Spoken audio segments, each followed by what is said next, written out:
Brachot habaot, ladies. Thank you so much for tuning in to Torah Anytime. Today, we're going to take a different route. I'm going to speak to the viewers, all the viewers out there prior to Purim, with a special short message, a learning lesson. We have our Sfarim over here. We're going to do a little bit of different kind of learning.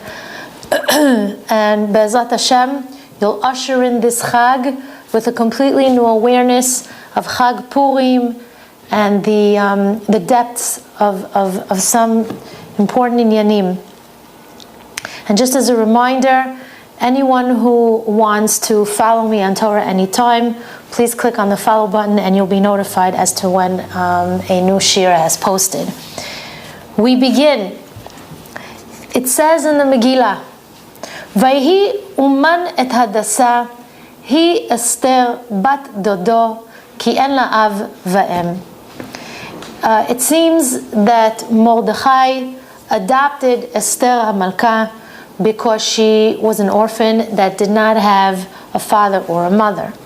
And the Midrash says on this pasuk, Amar lahem HaKadosh Baruch Hu liYisrael, Atem bachitem ve'amartem yetomim hayinu ve'en av.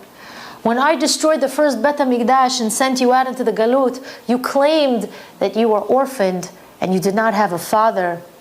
Chayechem, by your life. Av hagoel shani atid le'amid lachem b'madai, the Redeemer who I'm going to place in the midst of the country of Madai, Paras u'Madai, which is the story of Purim. Lo yeh lo av va'em, that Redeemer will not have a father or a mother. Hadahu dichtiv, just as it's going to be written, ki en la av va'em. Esther did not have a father or a mother.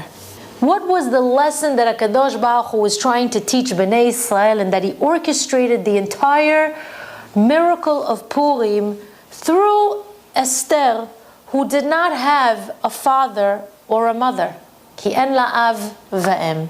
And how is that a correction for Bnei Israel, who said during the times of the destruction of the first Bet HaMikdash, Yetomim hayinu ve'en av, that they were orphans and they didn't have a father?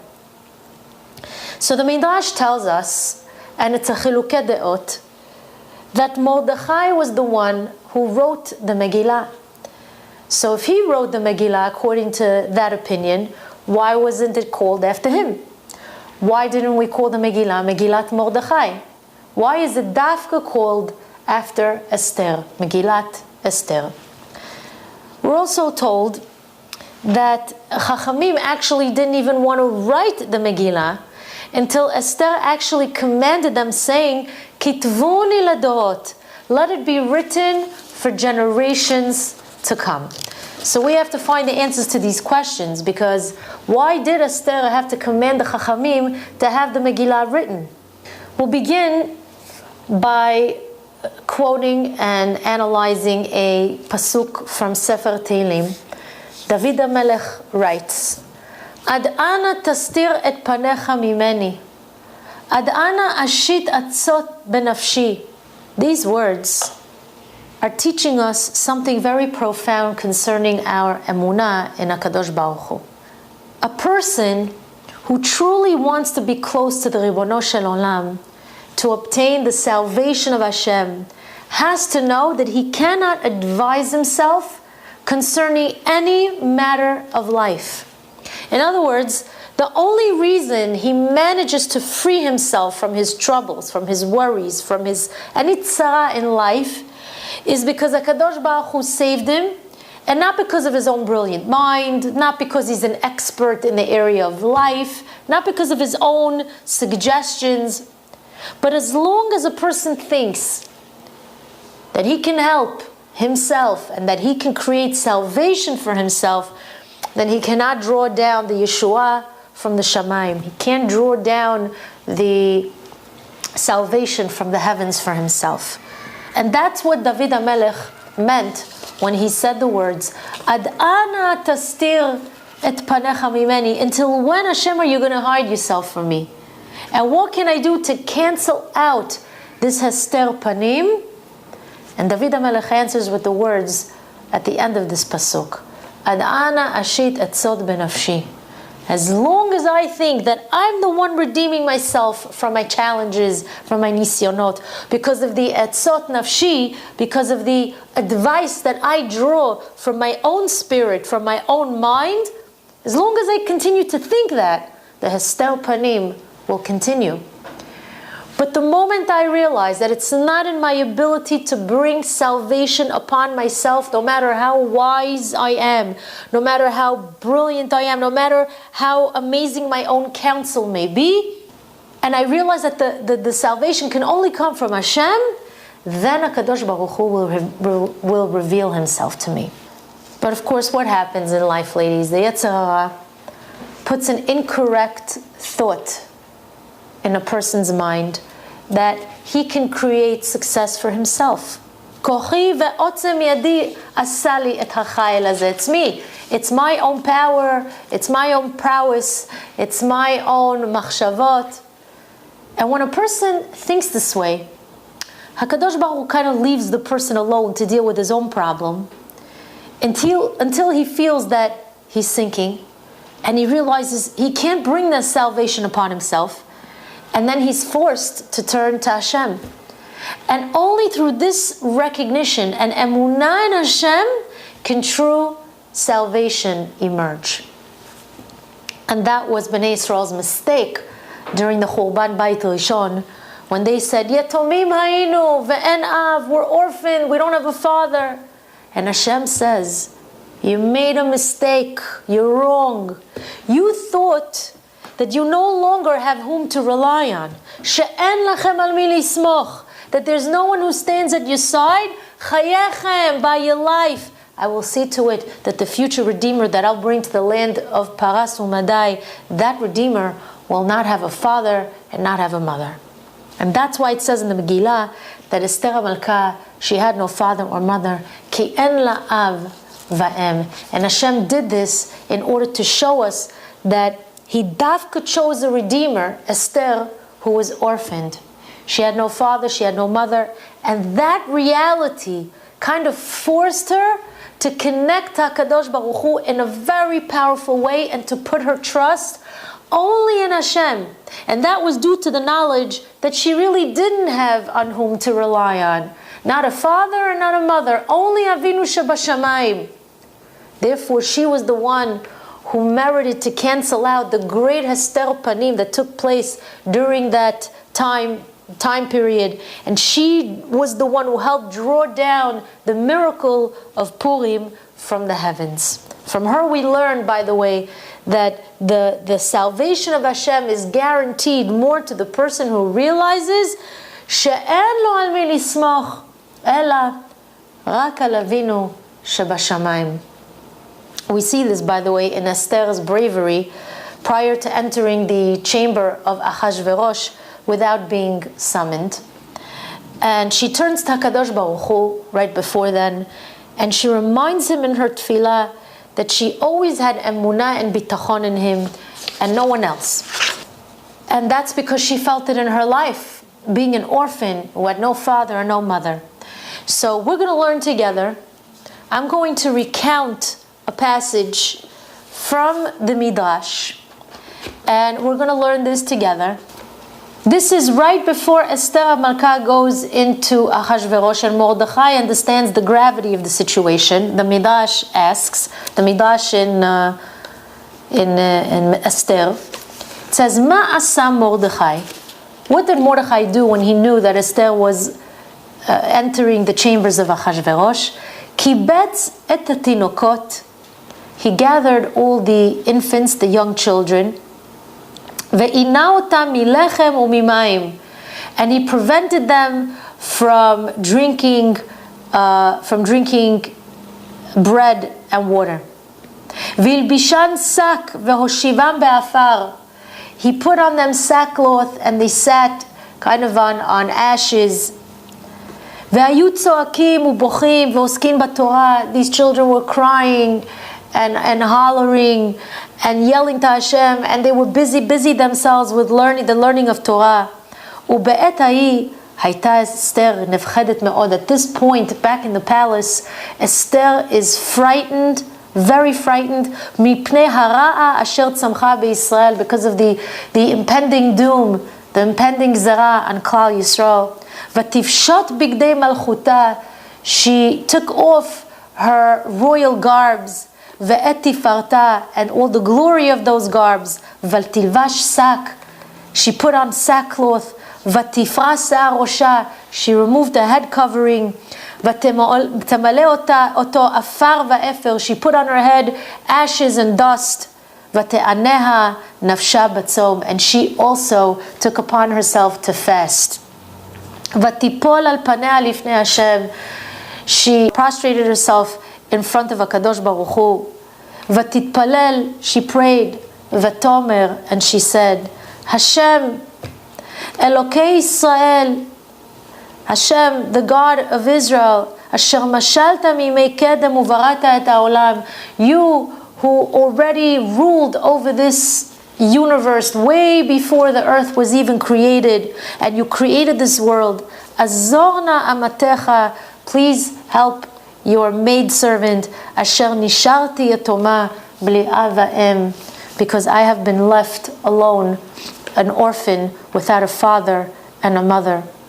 Umeshula le'aniya, you can consider me of poverty-stricken. Sho'elet mi bait le'bait, it seems like an ani, like a poor person who's going from house to house asking for charity. Ken anochi sho'elet rachamecha, I am like this poor person who's knocking on your door and I'm asking you for mercy. Michalon lechalon bevet Achashverosh, as I now go from window to window in the palace of Achashverosh. Ve'ata Hashem, and now Hashem, hatzlicha na la'amitecha, please make me successful in my mission. Ve'hatzila etzon mar'itecha min ha'oivim ha'elu, and please help your nation who are like sheep from these evil people. Asher kamu alenu, who have stood up against us. Ki en lecha ma'atzor le'oshia, you don't have anything that stops you from bringing that ultimate salvation to us. Ve'ata, and you, avi yatomim, the father of orphans, amodna leyamin hayatoma hazot, please stand at the right side of this orphan. She was referring to herself. Asher bechazdecha batcha, that in your great mercy she put her trust in that.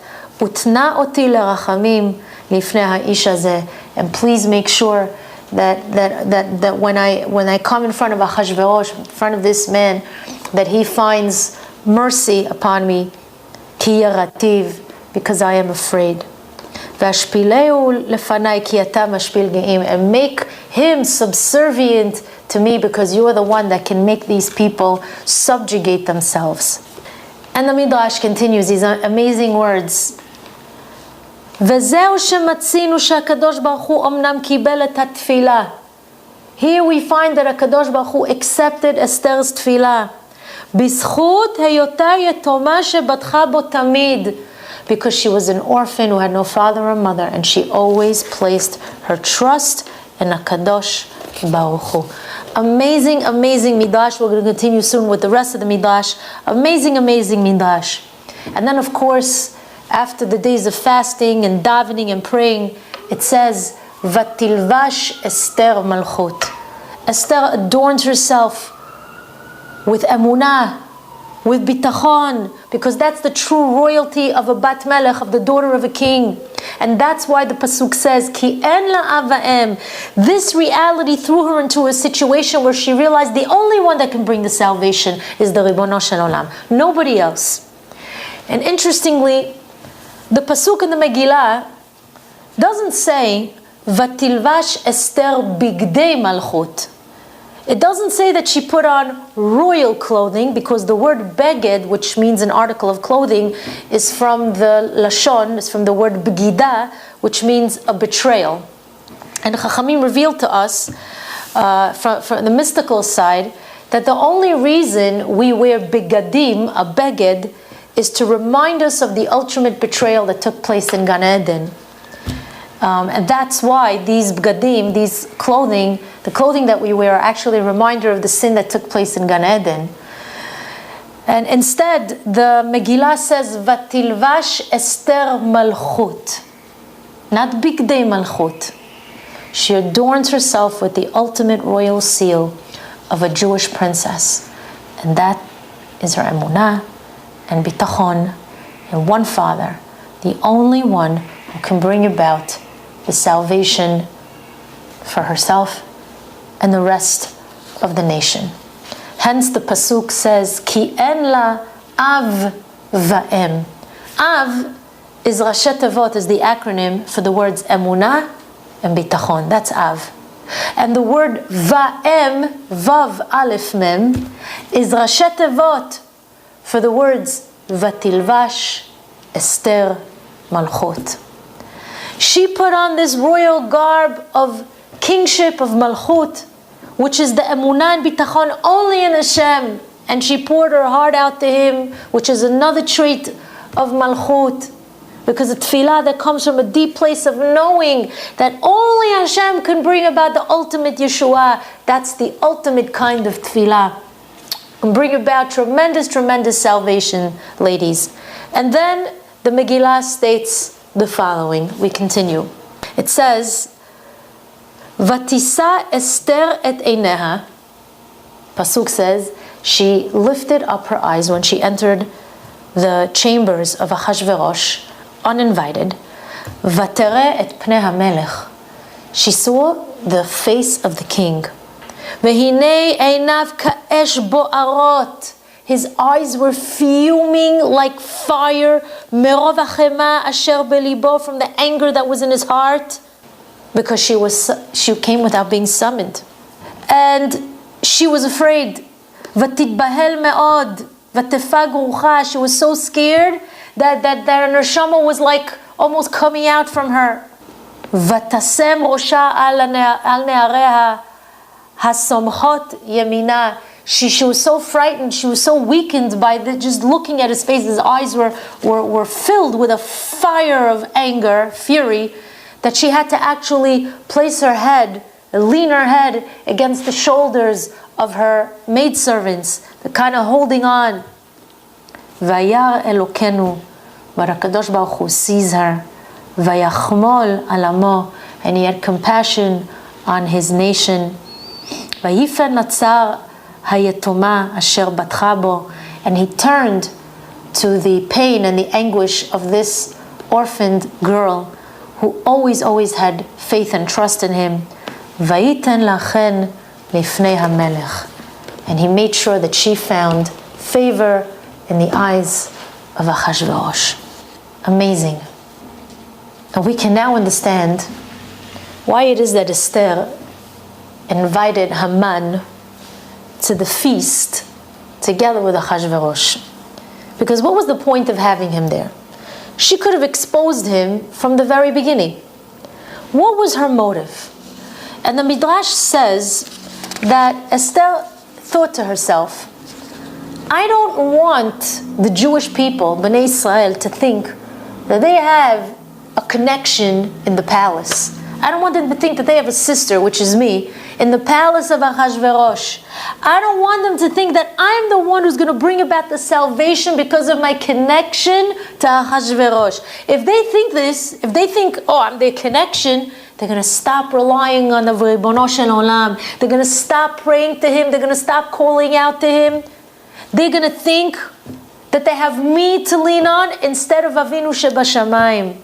And I see from my own experience that a Kadosh Baruch Hu can overturn a decree from din to rachamim when one relies only on Him, just as He did with me and Achashverosh. And I want Klal Yisrael to reach that same level of emunah and bitachon that I did. So if I'm going to invite Haman to the feast, you know what's going to happen? Bnei Yisrael is going to think that I betrayed them, that I am planning together with Haman, and they're going to have no other choice but to lean on HaKadosh Baruch Hu, to rely only on Hashem. And that's what happened, ladies. Bnei Israel cried out to the Ribono Shel Olam Because even though Esther Ha'malkah was a vehicle to an end, they realized that ultimately the Yeshua, the salvation, can only come from the source of blessings and the source of mercy, of Rachamim, which is HaKadosh Baruch Hu. And that's why Esther commanded the Chachamim to write the Megillah for generations to come. And that's why it's named after her. Her intention was to publicize the honor of HaKadosh Baruch Hu, to show every Jew what happens when you rely only on Hashem. What kind of redemption waits for you? What kind of personal geula waits for you? What kind of decrees can be overturned when one places his entire faith only in HaKadosh Baruch Hu, to the extent that you have to think, Enli Ava'em. Even my physical parents can't bring the salvation for me. Only God can do it from above. And that's why, ladies, Esther wanted the Megillah to be written for generations to come, for everybody to realize that although she was the source of the miracle of Purim, but ultimately it only happened because she was an orphan without a father and a mother, and that she had tremendous emunah and bitachon in relying only on Hashem. And that's why the Megillah is named after her. She wanted everybody to understand that in order to remove the hester panim in your life, you have to do and be like Esther Ha'malkah. Vatilvash Esther Malchut. You have to adorn yourself with the royal garb of emunah, of bitachon, of relying only on Hashem and nobody else. To daven to the only one who can bring the salvation for you, for your families, and all of Klal Yisrael. I want to wish everybody a Chag Purim Sameach Sameach. We already said, Misha Nichnas Adar Marbin B'Simcha. I want you to be extra happy over the Chag. We just want to remind you, anybody that wants to donate for Matanot LeEvyonim, please contact the Ohel Sarah office. The number's posted at the end of the shiur. I want to wish you an amazing, amazing Chag, filled with tefillot, dvekut labore, emunah v'bitachon, and just happiness, happiness, happiness, rejoicing in your connection with Hashem, and only Hashem. Bezrat Hashem, we'll see each other after the Chagim, after Chag Purim. Have a wonderful, wonderful week and a Chag Sameach.